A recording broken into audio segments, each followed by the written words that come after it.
I think we've got to be a little bit broader in our understanding of economic development and working with the state, but also ensuring the state understands the impact of some of their policies. So, along those lines, you've been very critical of the governor and the legislature on healthcare issues, the lack of access to abortion. You also said on a previous Life-saving healthcare. Okay. You also said on a previous episode of this podcast that you supported the city council action to reimburse women for their travel expenses to travel out of state to receive an abortion. So my question is, because of your criticism, explain how you can go to Austin and advocate for San Antonio when you're critical of the legislature and of the governor. When I am speaking about things, I'm not saying somebody is bad. I am saying this is the impact of your policy in our community. That's just data, okay? That's just data. Now, if somebody interprets that as a personal attack, well, then that's on them. But that doesn't mean that I'm not going to speak up for our community and talk about the impacts on public education when we have over half the kids in our community, grades 3 through 8, not reading at level, math skills not at level. Last year, we lost 4 tourists murdered in downtown. We can't have that. We have to amp up our public safety. And look, I've already committed. I will not defund the police. We have to spend more money on police. And look, this is the first place, mostly when people come to our city, this is the first impression they get. We have to double down. I am from this community. I have posted my resume online.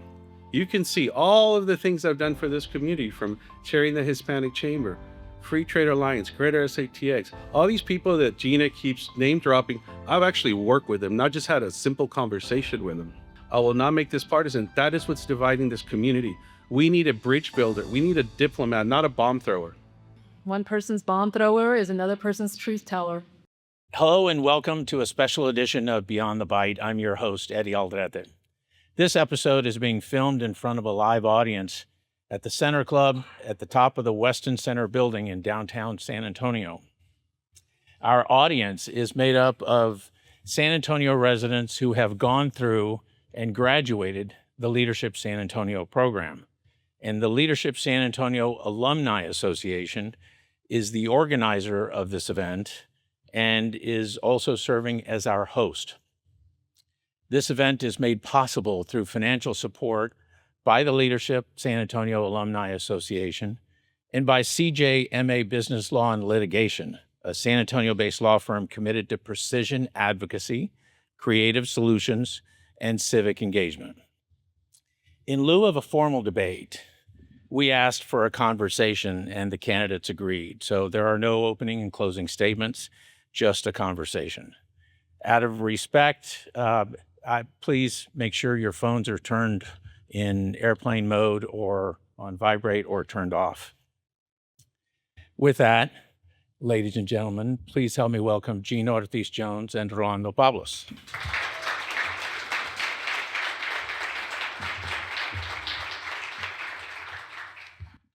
So I want to go straight to the question that's going to hit you after you get sworn in.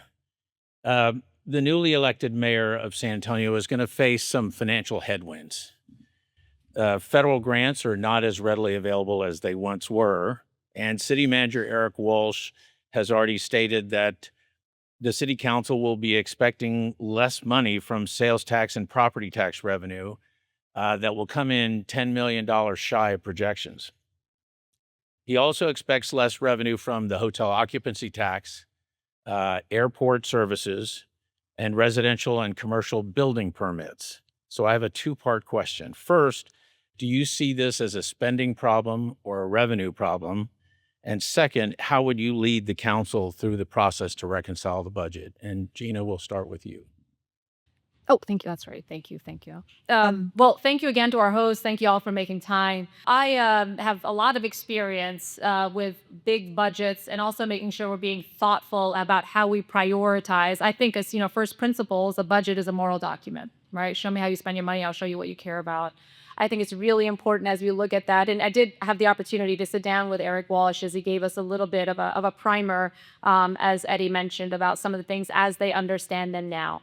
I think, as we discussed, though, it's really important that we're looking at what are those things that we must pay, right? I mean, again, leaders' number one job is to keep our communities safe. So let's understand those no-fail missions, as we would describe them, ensuring that our first responders have the resources they need to keep our communities safe. In large part also because, as we have seen in history, when you have economic uncertainty, that's actually when you see more crime, right? So let's make sure our first responders have what they need. I think we also want to make sure we are looking at the impact of any changes and how those impact our most vulnerable. As mentioned earlier, we were both at an AAPR forum earlier today. And for those of you that ever spent any time at a senior center, for example, you know just how critical those are, not only for the nutrition that they provide, but also for the cognitive and the social aspects of that, especially as many in our community are aging. And not everybody has the resources or has the means to live with family. So I think it's really important we are considering the most vulnerable in our community when we look at any changes. As I shared with him, though, I really want to understand where are those some identified efficiencies already that maybe have not been realized, and that would now be the time to look at how we do that, especially as you look at potential efficiencies across the 30 some odd departments, right?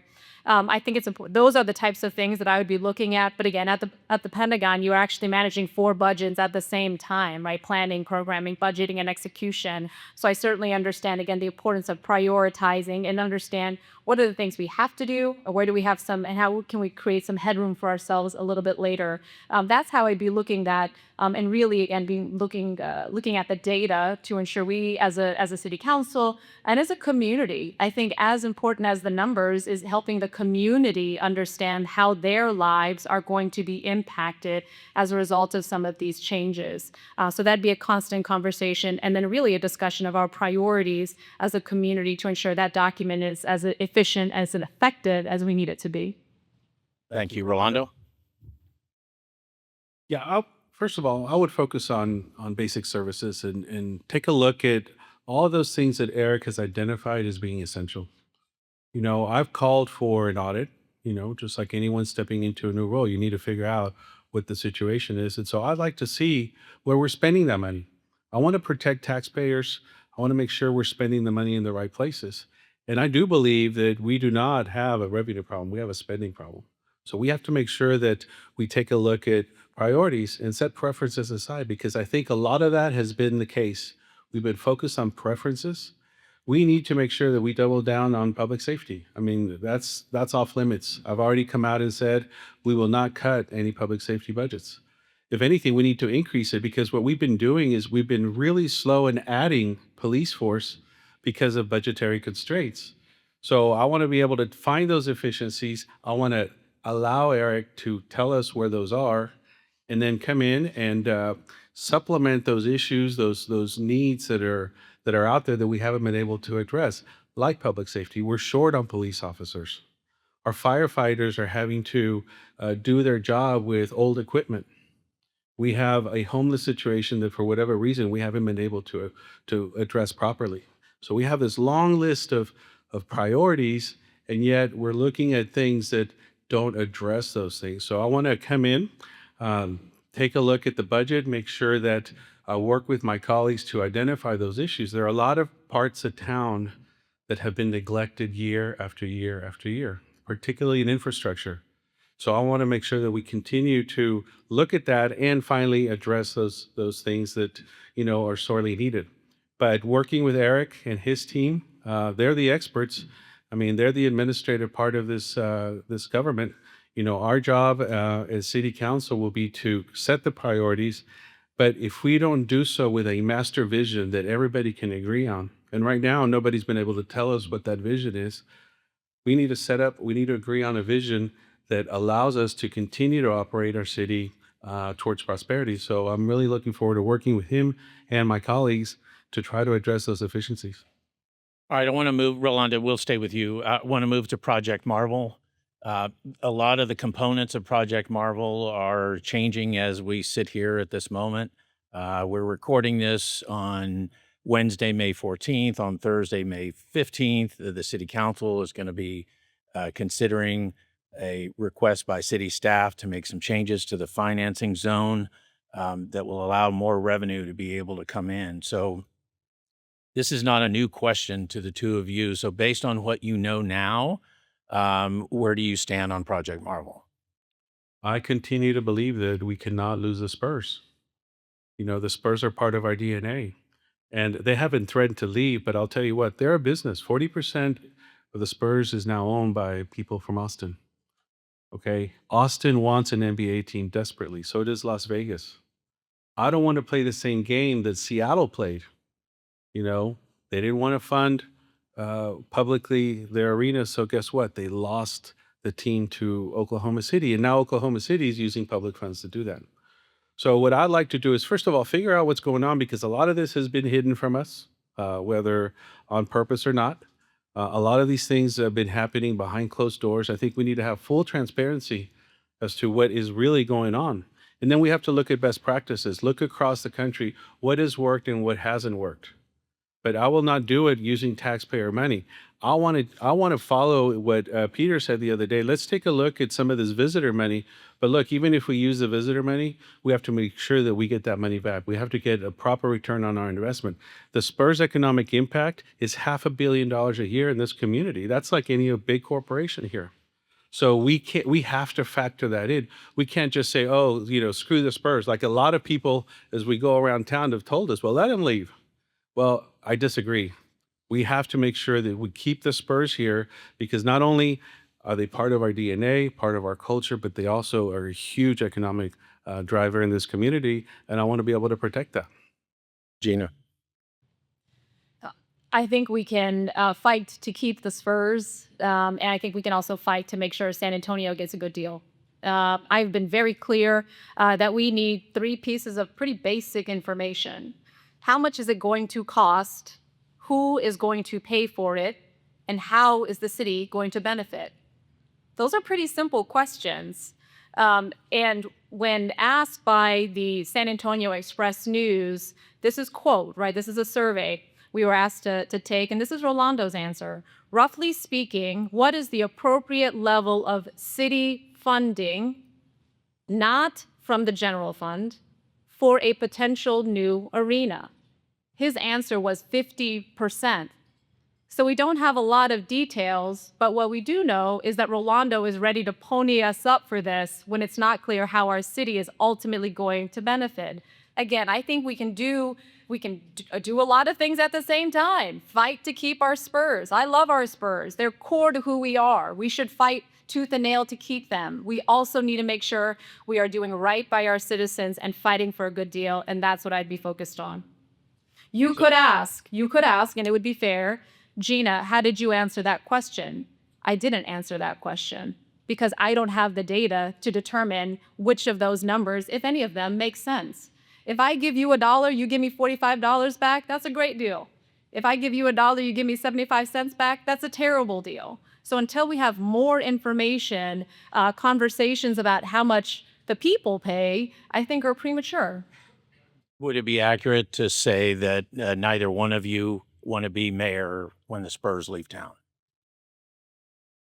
We will fight tooth and nail to keep our Spurs here. We will fight tooth and nail to make sure San Antonio gets a good deal. I will answer that directly. I would hate for the Spurs to leave. I'd hate to be the mayor when the Spurs do leave. We all remember when AT&T left. I don't know if you were here, but when AT&T left, it was devastating. We can't have that. New Star just left. We continue to lose corporate entities. We have to turn this around, guys. The other cities are beating us. They're taking those companies with us and our children and grandchildren with them. And now we're willing to just say, well, let's see what the numbers add up to, and then we'll figure it out. No, we have to make the numbers add up so that we can keep the Spurs. A city's... Hold on. No one wants to lose the Spurs. I've been very clear about that. You know what, though? Neighbors are fair in asking questions. You know why? Because our neighbors have Google. They can Google. They remember, hey, the deal with the Alamo Dome was that if we use public money, the promise that the mayor at the time said, that we'd be competitive for an NFL team. The Brahmas are cool. That is not an NFL team. right? Nelson Wolff himself said the deal that he negotiated was that in exchange for public resources to build the AT&T Center, the community would get 20% annually of first profits. Now, if Nelson Wolff has misspoken or that is in any way not true, he should say that. He has not said that. Okay, so I think the history on these things is fair to look at as we also make sure we get a good deal today. I'd like to move on because of limited time. A city's urban core is part of an ecosystem that includes employers, employees, office buildings full of people, amenities like the Riverwalk and Hemisphere Park. Our downtown in San Antonio has not yet fully recovered since the pandemic. There are no childcare facilities downtown. And we have a severe shortage of housing downtown, affordable housing, workforce housing, and market rate housing, with or without Project Marvel. What are your plans? Do your plans include incentivizing housing and childcare to make living and working downtown attractive again? Either one of you can go first. Go for it. If you look at every vibrant city, it has a vibrant downtown. And I want to thank, if anybody's in this room, who has invested in housing in downtown, thank you. Because that's really what's going to create that vitality that's needed. I've developed properties here in downtown. I've developed 3 hotels here. And I know how important those hotels have been for this community. But if we don't have a neighborhood style environment where we have people who can walk their dogs, shop, play in downtown, then we're not going to get that vitality that we need. We can look at other cities and see how they've done it. And so I would certainly double down on ensuring that we not only provide the incentives, but we also have to bring that corporate environment here. I have spent 25 years in economic development. I know how to bring investment to this community. I've done it for the state of Texas. I've traveled the world. I brought billions of dollars of investment to Texas. I can do it for San Antonio. And it all starts with downtown. This is one of the items on the checklist when companies and site selectors look at is, well, how vibrant is their downtown? But look, when we have street closures, when we have all these aggravations with the homeless and everything else, we have to make sure we address that. These individuals who are out there on the streets, they need a place to go. We lost 200 psychiatric beds when the NICS shut down. And that's where these individuals were. And now they have no place to go. So we also have to be able to address those issues that are affecting our downtown, our visitors. Last year, we lost 4 tourists murdered in downtown. We can't have that. We have to amp up our public safety. And look, I've already committed. I will not defund the police. We have to spend more money on police. And look, this is the first place, mostly when people come to our city, this is the first impression they get. We have to double down. The Riverwalk needs repair. We've got $500 million from the state for the Alamo. Awesome. We've got the potential of these sports arenas in downtown. Awesome. I was out in El Paso doing economic development where we built the ballpark out there for the Chihuahuas. And you go out to El Paso right now and take a look at their vibrant downtown. And that ballpark was a big part of it.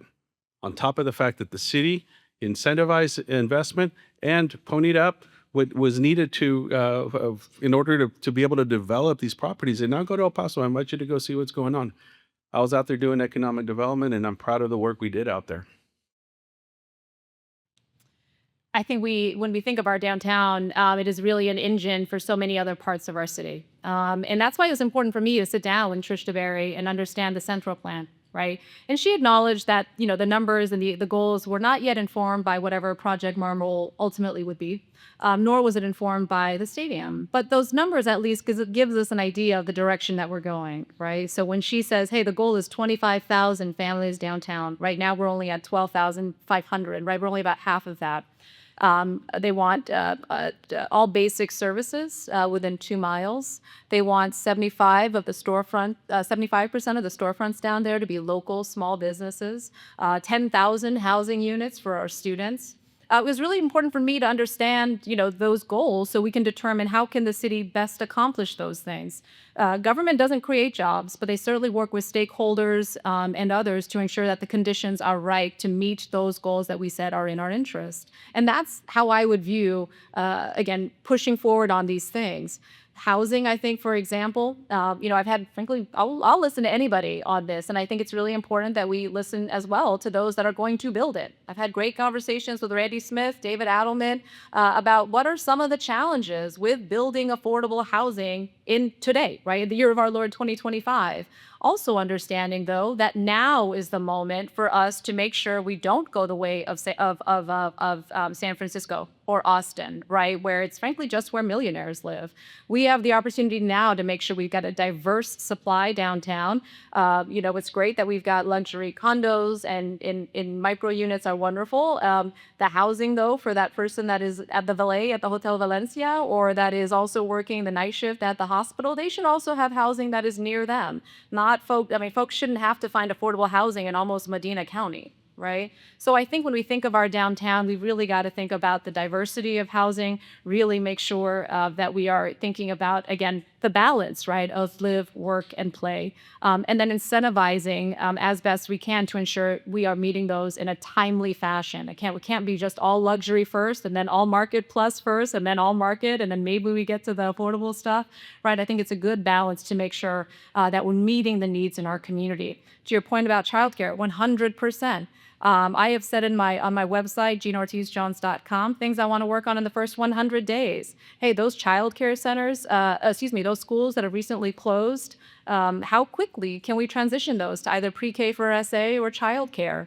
And I think it's really important we think about downtown housing in the context of the educational outcomes we want. I've talked to those San Antonio ISD leaders, and I said, hey, how could the city have helped you? Immediately, they say affordable housing. Right, that is good not only for families that are getting priced out of those areas, which means those kids are no longer going to those schools, which means those schools close, and it'd also be good for those teachers, right? So we have to think, I think about diversity of housing as it is good for our socioeconomics, but also as it is helpful to ensure that we're not needlessly continuing to close down schools. Houston Mayor John Whitmire is a former state senator. Austin Mayor Kirk Watson is a former state senator. Dallas Mayor Eric Johnson is a former state representative.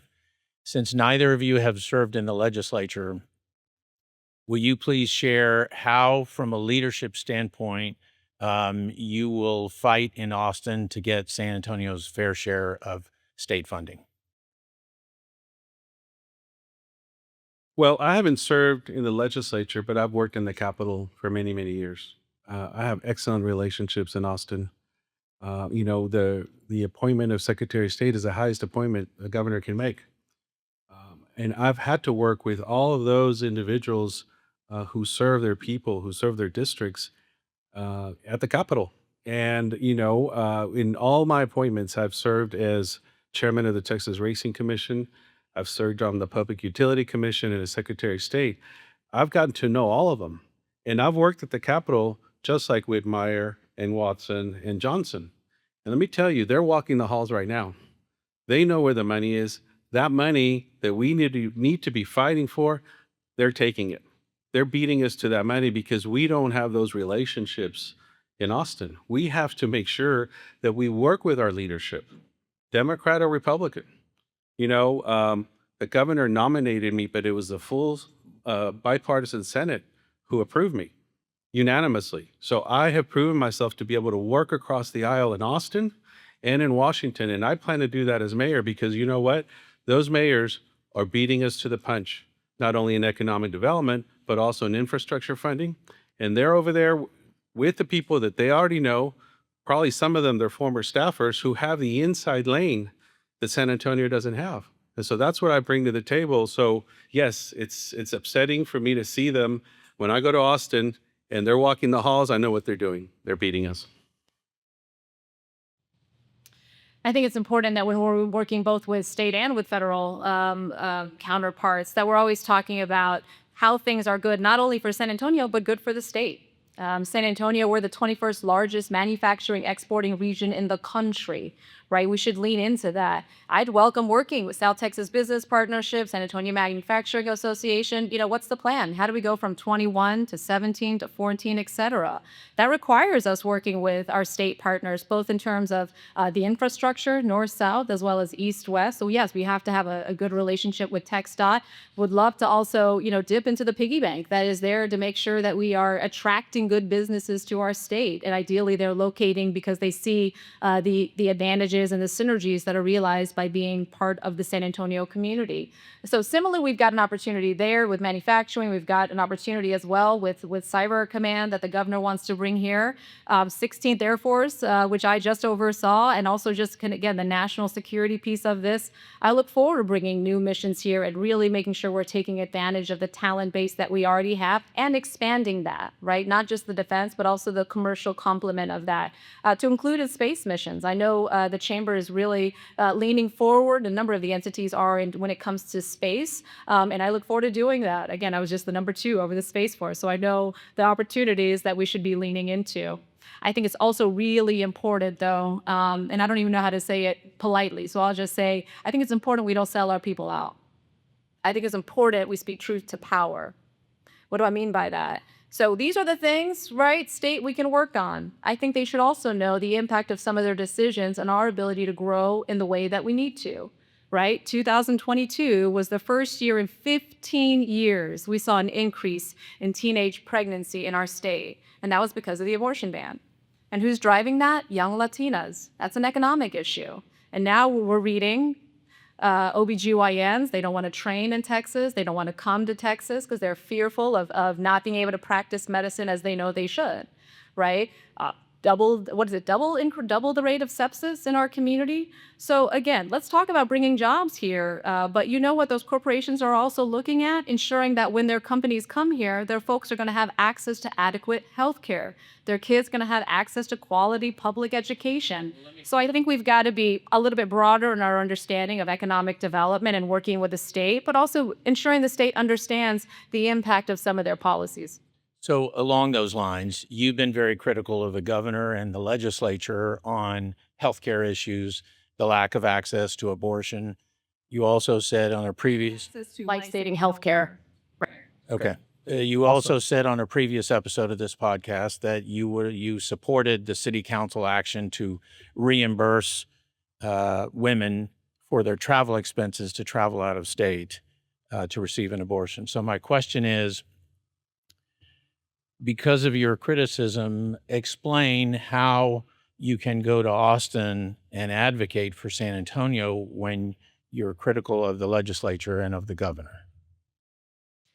Leaders have to, I would argue, put aside their feelings in the interest of serving the community. And certainly you do that at the local level, and I would expect folks to do that at the state level. And when I am speaking about things, I'm not saying somebody is bad. I am saying this is the impact of your policy in our community. That's just data, okay? That's just data. Now, if somebody interprets that as a personal attack, well, then that's on them.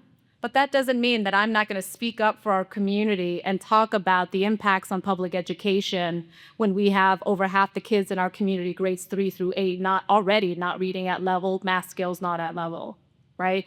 When we are, frankly, we also looked at this when I was the Undersecretary of the Air Force. We looked at some of the other concerns that affect the quality of life of our service members and their decision to come to the state. And corporations, in reality, are doing the exact same thing. So we should have the data to understand how these are impacting our community and our economic strength long term. And we should have the courage, and as your mayor, I would have the courage to also impart, hey, these again are the areas where you can work together. You should also be very clear about the ways in which your policies, your laws are impacting our strength as a city, which thus impacts our strength as a state. So, Eddie, if I may, relationships are very important, but I want to go back to something Gina said, which was manufacturing. We have been creating a world-renowned manufacturing cluster. I was just at Toyota. I helped with that Toyota project back in the day with Rick Perry and Ramiro Cavazos here doing economic development. And every time I go out there, I feel just a great sense of pride to see what's going on. And so we have to be supportive not only of companies like Toyota, but we also have to be supportive of our relationship with Mexico. Mexico is our #1 trade partner. We have to make sure that we continue to be that gateway to Mexico.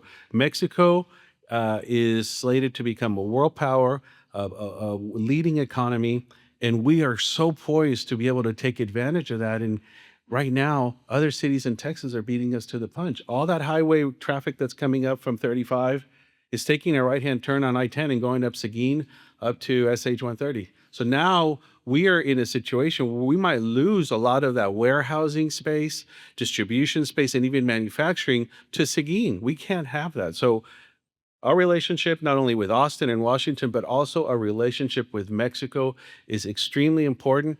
I've been working with Mexican government and Mexican private sector for 20 years. So I have those relationships, and I will bring those to bear here in San Antonio. I think having the data to be able to explain to people how their policies are impacting our community and our economy is important, because we could give people the benefit of the doubt. They may not have known, hey, as a result of doing it this way, this is actually what happened, right? This is actually what that looked like. And that we can have a thoughtful conversation about, is this your intent? Was this what you were trying to accomplish? But we can't have that if we, one, are not collecting the data, and then two, don't have the courage to raise the issue. What do you attribute the changing mood of the legislature to limit what municipalities can do, as well as the lawsuits that are filed by the Texas Attorney General to prevent us from doing things that they believe are outside the lane of what a municipality has jurisdiction over? Well, I mean, I think we should always ensure that we are fighting to exert as much agency as we possibly can. I mean, San Antonio, I mean, it's funny. People talk a lot about freedom. Well, yes, we'd like the freedom to be able to make the decisions that we understand to be in the best interest of our citizens and our residents. And oh, by the way, the things that they have said they want, right? So I think it's really important that as a state delegation, we are speaking clearly about the impacts of some of those restrictions, to include how that would impact our ability to invest in the infrastructure that we need as a community. And look, I mean, the lawsuits, great. I mean, Ken Paxton can speak to himself on why he thinks those are a good idea. I will continue to think it's a good idea that we stand up for rape and incest survivors. I agree with Gina. You have to look at the data. What is the legislative intent? What is it that was intended? That's the first place I would look at. Now, there's a proposal right now to limit our ability to get into debt. Why is that? Is it because we owe $22 billion as a city, $14,000 per person? Well, I think that we should be able to work with our legislature, with our Bexar County delegation, because they're up there representing us. So what are they saying about this? And what is it exactly that the legislature is trying to accomplish here? So if you have regulatory uniformity or the ability to limit getting into debt, well, I think those are good points, but we're not going to go up to Austin and get pushed around. We also have to make sure that we fight for our people. And I intend to use my relationships with our delegation and also up in Austin to make sure that San Antonio gets a fair shake. So I'm in favor of doing it that way. Thank you. The mayor has a seat on the board of both CPS Energy and SAWS. So my question to you is, what does that mean to you? And what will you do to help those critical utilities prepare for the massive amount of growth San Antonio is expecting? I think for both of the utilities, we want both of them focused on where we are going, right? By 2040, we're supposed to be the size of Chicago. And obviously there are unique paths, unique levels of kind of readiness to do that. With SAWS, I think, it hurts everybody's heart and head to understand that we lose 20% of our water to leaks in that infrastructure. With CPS, the constant feedback that I hear from some of the folks that are trying to do projects in our community, and sitting with both Jeff and with Leo, is the need to make sure that CPS is thinking about and responding to the fact that we need more shovel-ready sites, right? When we are thinking about bringing business to our community, they want to see that we are ready. Not that we will be ready, but that we are ready today. So I think, those utility companies, we need to make sure we're looking at keeping costs down, keeping, the city obviously affordable for our residents, but also ensuring we're seen as a place that is not going to be an exorbitant cost of doing business. I just sat down with somebody at the involved with the IBC leadership team, And he was saying, of all of the banks in throughout the state, San Antonio is one of the highest costs to do that, in part based on the utilities. And so I think there are some efficiencies we can potentially look at there. I think it really starts with digging and seeing where we have an opportunity, as well as understanding that these institutions in some of their transitions may have been dependent on federal funding that may no longer be there. So how can we understand where we are ultimately trying to go as a city to be competitive, to attract businesses here, but also to support our residents, and how can the city best support that? Let me just say, though, I think when it comes to utilities, Rolando Pablos was a utility commissioner. And when he was on there, he voted to increase the electric cap by 3 times. So it went from 3,000 to 9,000. As a result of that decision during the Storm Uri, you saw people, you probably remember some of these headlines, you saw people experiencing $21,000 utility bills, right? Again, because the utilities were able to charge that as a result of the cap that he voted to raise.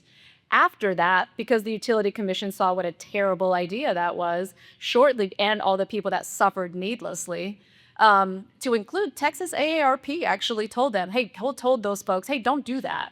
You're going to affect the most vulnerable, right? You don't know the full consequences of that vote. We saw that during Storm Uri. As a result of that, after that storm, the commission lowered that from 9,000 that he voted to increase it to. They brought it down to 5,000. So I think it's really important when we're looking at the utilities, we never lose sight of the folks that actually have to pay these bills. Clarify, Gina. You mentioned Jeff and Leo. I'm not Yeah, sure. Leo at Brooks, and Jeff at the Chamber. Leo who? Leo Gomez. Okay. Yeah. All right. I thought you were referring to CPS and SAWS. Oh, no. Go So, ahead. if I may, look, nothing beats experience. You need someone who can get into these utilities and hit the ground running, someone who understands utilities. And look, I've heard these attacks. It's like a broken record. Every time we go everywhere else, I get attacked on these false accusations. But look, let me tell you this. As mayor, I intend to step into these boards and help the CEOs with the challenges that they have. And I intend to leverage my relationships at the state level, in the industry, at ERCOT, and at the federal level, because we're playing catch up. Right now, if a company said, I want to build a plant here today in San Antonio, it would take 24 months to get electricity to that plant. So I have the experience in creating shovel-ready sites. I've done that. I have proven experience in ensuring that we have something to sell. We can't go out into the world and say, come to San Antonio. And then when we finally catch somebody and convince them to come here, it takes 24 months for them to even get electricity. So the experience in economic development, the experience in utilities plays a big role in who your next mayor is going to be, because those two entities, SAWS and CPS, are the heart of our economic development. They're heart of our economy, and we have to protect them. And right now we're playing catch up. We're short on transmission. Rudy did a good job in buying generation, which is creating a lot of revenue for us, but that's really not helping us prepare for the future. SAWS did a great job in bringing in Vista Ridge, our desal plan. We have a great aquifer that we have to protect, but at the same time, we're losing, it's not 20%, it's 20 billion gallons of water a year. That's an environmental crisis. And that's not through anybody's fault. It's just lack of investment in the infrastructure. We have 100-year-old pipes, aging pipes that are leaking water. And look, I've sat down with Berto Guerra, who used to run CPS or SAWS, the SAWS board, and he told me very simply, we need money and manpower. And we can't get money by increasing rates. So guess where we have to go? We have to go to the federal and state governments to ask for those funds. And that's going to require having good relationships with those folks, because other mayors are vying for the same dollar. So I think that's really what I would plan to do with CPS. And then we'd get into governance issues and all that. But primarily, those are the issues I would tackle. It's not a false accusation. Go read about it. He voted to increase it. You can read about the impacts on people's lives, and you can also read about how they decreased that cap as a result of all that suffering. So, and we're going to try to finish on time here, so I would ask you to try to limit your final answer, and that's both of you are affiliated or associated with a political party. Gina, you ran for Congress as a Democrat twice. Rolando, you've been appointed twice by two different Republican governors. So can you please share with the people here, the people listening, and the people watching, how you will be true to San Antonio and not beholden to a party? So, from the very beginning, I've talked about checking partisanship at the door, being able to work with everyone. Our city's divided, and I've tried very hard to make this a nonpartisan issue. And I still continue to hope that this is nonpartisan. But look, Gina Jones has taken $13 million from Washington, D.C. insiders. She's run for Congress twice. She comes down to San Antonio to run for office and then goes back to Washington. We can't have that. So I wonder where did Gina get $13 million to run for office? This whole issue with me being associated with a PAC that's run by Governor Abbott, that's a false accusation. I have nothing to do with the PAC, and that PAC has nothing to do with Governor Abbott. The only thing is that whoever ran Governor Abbott's campaign several years ago was hired as a consultant for that PAC. 90% of my contributions that I've received are from friends and family. Ask Gina what percentage of hers are from San Antonio. I'm from here. I've worked in this community with many of you. Many of you who are here, we've had to go to battle together. Luis, the times that we've had to go to battle. I am from this community. I have posted my resume online.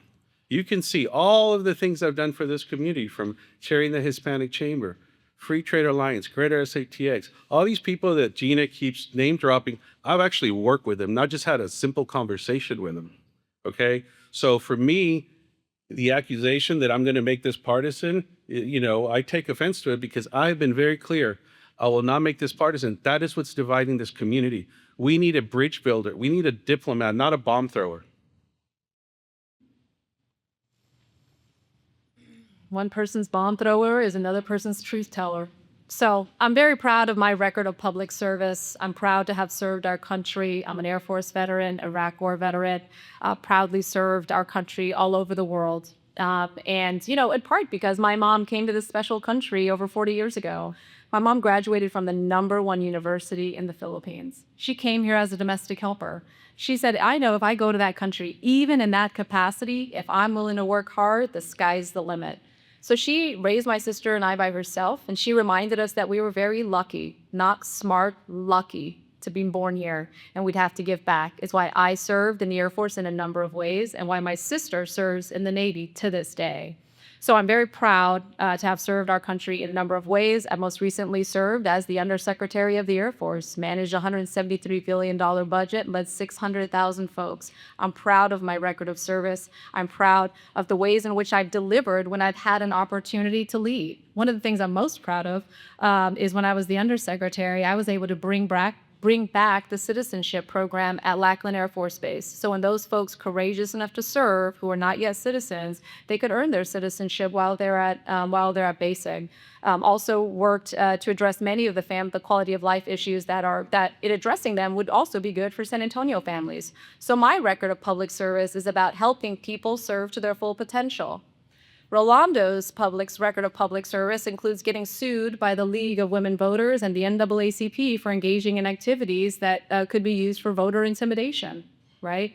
As well as we just talked about the utility issue. So I think our record of delivering results, our record of public service speaks to itself. I look forward to ensuring that the opportunities that I had to grow up healthy, get an education, and serve our country are there for the next generation. I've also on my website shared the things I want to work on in the first 100 days. Bring down costs where we can, make smart investments where we must, and certainly bring more transparency to how public dollars are spent in our community. Finally, will you both share your web addresses for anyone who might want to go find more information? Sure, PablosForMayor.com. GinaOrtizJobs.com. Our city faces critical issues in the coming years, and we appreciate the two of you spending time to visit about issues that are important to not only this group, but to all the people of San Antonio. That does it for this episode of Beyond the Bite. I want to thank the Leadership San Antonio Alumni Association for helping organize and sponsor this event. I'd also like to thank CJMA Business Law and Litigation. Beyond the Bite is a production of Aldrete Strategic Partners, audio editing by Nick Chamberlain of Every Word Media, and video production by Matt Nelson of Peachtree Rose Marketing. Ladies and gentlemen, please help me thank our candidates, Gina Ortiz Jones and Rolando Pablos.